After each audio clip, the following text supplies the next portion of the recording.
Christophe Naudin, sans ajouter à la paranoïa, s'ils peuvent faire tout ça, les drones, ou s'ils ils pourront bientôt faire tout ça, il va sans dire que l'État, ou en tout cas les pays les plus avancés, n'auront bientôt plus le monopole des drones de surveillance, ni même des drones armés, des drones militaires, et que, par la même occasion, tout le monde pourra photographier, filmer l'État comme les citoyens des pays étrangers. Il n'y a pas que nous qui aurons le droit d'aller envoyer des drones à l'étranger. Il y a aussi l'étranger qui pourra envoyer des drones chez nous et qui pourra, par la même occasion, encore une fois sans vouloir ajouter la paranoïa, si on peut livrer un livre avec un drone, on peut livrer un explosif avec un drone. Bien sûr, vous avez raison. Mais pour en revenir un petit peu au débat qu'on avait tout à l'heure, la question est de savoir qui aura le pouvoir, si vous voulez. Je ne crois pas. Non, mais c'est ça qui est important. Mais bien sûr, c'est important. Mais seulement, en général, c'est occulté. On ne sait pas où il y a ce pouvoir. Il ne doit pas exister pour certains. C'est gênant, le pouvoir. Et pourtant, l'histoire, c'est l'histoire du pouvoir, des pouvoirs. Et on sera exactement dans la même problématique avec les drones. Ben oui. Le souci n'est pas que chacun va avoir son drone, comme aujourd'hui, chacun à peu près a sa voiture, si vous voulez. Ah bah c'est 1 000 € un drone, alors c'est moins cher encore. Sur les drones récréatifs, oui, vous avez raison.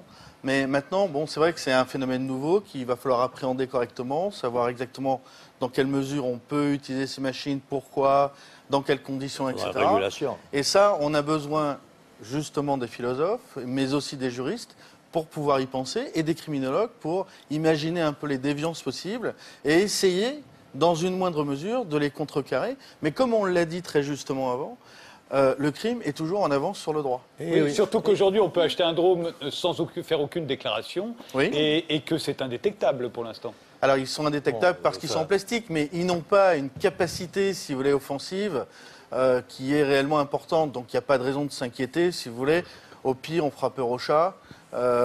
Et puis le problème qu'on a, si vous voulez, c'est qu'un drone, par exemple, contre une centrale nucléaire, c'est du bois d'allumette, c'est un moustique contre votre pare-brise. Oui, ça c'est sûr. Donc vraiment, on est à intérêt zéro. Alors vous m'avez posé la question de l'explosif. Et quand le drone pourra apporter de l'explosif ?